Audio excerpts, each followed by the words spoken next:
اعوذ باللہ من الشیطان الرجیم بسم اللہ الرحمن الرحیم۔ ارب و خرب و درود و سلام حضرت محمد مصطفیٰ صلی اللہ علیہ وسلم پر اور آپ کے آل پر۔ دونالی فیکٹری کے ساتھیوں السلام علیکم۔ ناظرین کرام، نماز کی طرح روزے کی تاریخ بھی نہایت قدیم ہے۔ سورہ بقرہ میں ارشاد ربانی ہے کہ روزہ مسلمانوں پر اسی طرح فرض کیا گیا جس طرح وہ پہلی قوموں پر فرض کیا گیا تھا۔ چنانچہ یہ حقیقت ہے کہ یہ تربیت نفس کی ایک اہم عبادت کے طور پر اس کا تصور تمام مذاہب میں رہا ہے۔ نینوا اور بابل کی تہذیب نہایت قدیم ہے۔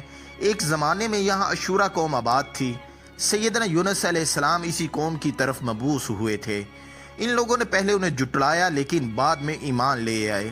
اس موقع پر ان کی توبہ اور رجوع کا ذکر بائبل کے صحیفہ یونس میں اس طرح ہوا ہے کہ تب نینوا کے باشندوں نے خدا پر ایمان لا کر روزہ کی منادی کی اور ادنا والا سب نے ٹاٹ اوڑا، اور یہ خبر نینوا کے بادشاہ کو پہنچی۔ وہ اپنے تخت پر سے اٹھا اور بادشاہی لباس اتار ڈالا اور ٹاٹ اوڑ کر راکھ پر بیٹھ گیا، اور بادشاہ اور اس کے ارکان دولت کے فرمان سے نینوا میں یہ اعلان کیا گیا اور اس بات کی منادی ہوئی کہ کوئی انسان یا حیوان گلا یا رما کچھ نہ چکھے اور نہ کھائے پیے، لیکن انسان اور حیوان ٹاٹ سے ملبوس ہوں اور خدا کے حضور گریہ ازاری کریں، بلکہ ہر شخص اپنی بری روش اور اپنے ہاتھ کے ظلم سے باز آئے۔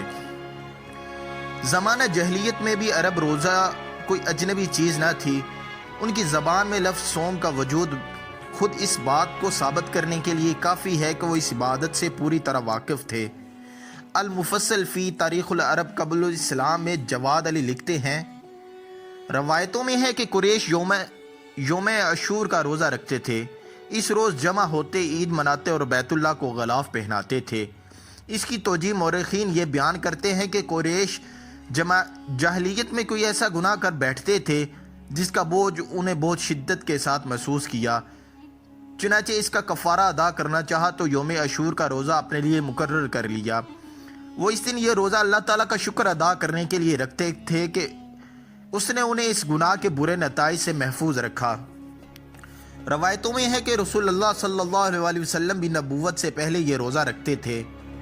اس روزے کی ایک توجیہ یہ بھی بیان کی گئی ہے کہ قریش کو ایک زمانے میں قحط نے آ لیا، پھر اللہ تعالیٰ نے انہیں اس سے نجات عطا فرمائی تو انہوں نے اس پر اللہ تعالیٰ کا شکر ادا کرنے کے لیے یہ روزہ رکھنا شروع کر دیا۔ یہود و نصارہ کی شریعت میں بھی روزہ ایک اہم عبادت ہے۔ بائبل میں ان روزوں کا ذکر جگہ جگہ ہوا ہے، اور اس کے لیے خاص اس لفظ کے علاوہ بعض مقامات پر جان کو دکھ دینا اور نفس کش کرنے کی تعمیرات بھی اختیار کی گئی ہیں۔ خروج میں ہے کہ اور خداوند نے موسیٰ سے کہا، تو یہ باتیں لکھ کیونکہ انہی باتوں کے مفہوم کے مطابق میں تجھ سے اور اسرائیل سے عہد باندھتا ہوں۔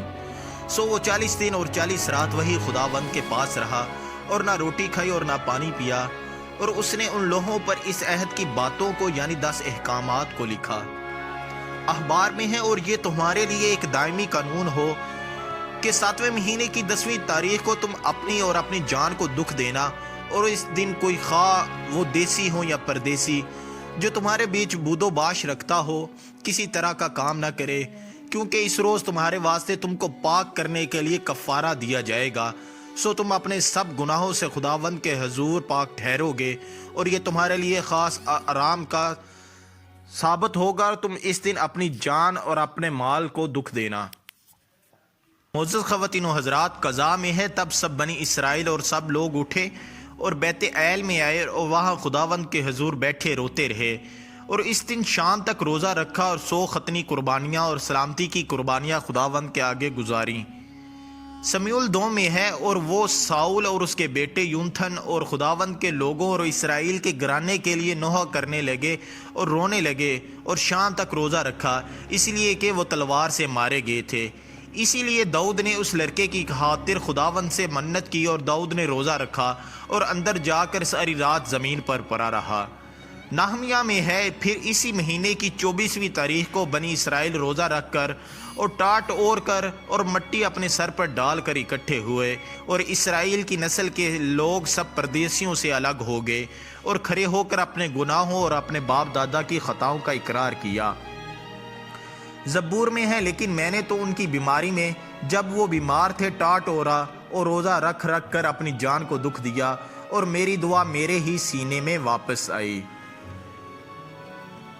یرمیہ میں ہے، پر تو جا اور خداوند کا وہ کلام جو تو نے میرے منہ سے اس تمار میں لکھا ہے، خداوند کے گھر میں روزے کے دن لوگوں کو پڑھ کر سنا۔ خداوند کا روزے عظیم نہایت خوفناک ہے، کون اس کو برداشت کر سکتا ہے؟ لیکن خداوند فرماتا ہے، اب بھی پورے دل سے اور روزہ رکھ کر اور گریہ زاری کرتے ہوئے میری طرف رجوع لاؤ، اور اپنے کپڑوں کو نہیں بلکہ دلوں کو چاک کر کے خداوند اپنے خدا کی طرف متوجہ ہو، کیونکہ وہ رحیم و مہربان ہے، قہر کرنے میں دھیما اور شفقت میں غنی، اور عذاب نازل کرنے سے باز رہتا ہے۔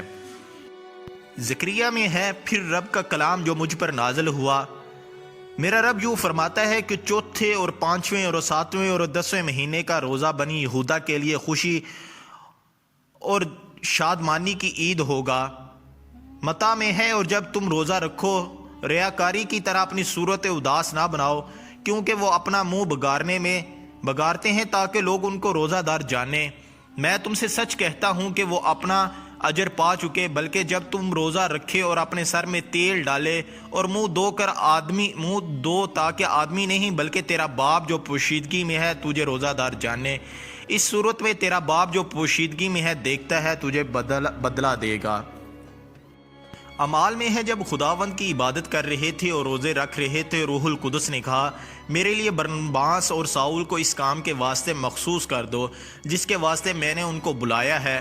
تب انہوں نے روزہ رکھ کر اور دعا کر کر اور ان پر ہاتھ رکھ کر انہیں رخصت کیا۔ یہ روزے کی تاریخ ہے۔ اس سے واضح ہے کہ نماز اور زکوٰۃ کی طرح روزہ بھی قرآن کے مخاطبین کے لیے کوئی اجنبی چیز نہ تھی، اور وہ اس کی مذہبی حیثیت اور اس کے حدود و شرائط سے پوری طرح واقف تھے۔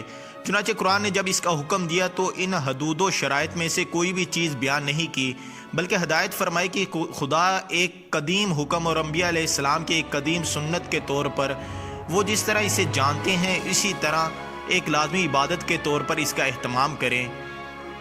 نبی کریم رؤوف الرحیم صلی اللہ علیہ وسلم اور آپ کے صحابہ نے اس کے مطابق روزہ رکھا، اور مسلمان نسل با نسل اسی طریقے کی پیروی کر رہے ہیں۔ اس لحاظ سے روزے کا ماخذ بھی اصلاً مسلمانوں کا اجماع اور ان کا عملی تواتر ہے۔ قرآن نے اس سے زیادہ کچھ نہیں کیا، اسے فرض قرار دے دیا۔ مریضوں اور مسافروں کے لیے اس سے رخصت کا قانون بیان فرمایا، اور بعد میں جب سوالات اس سے متعلق پیدا ہوئے تو ان کی وضاحت کر دی۔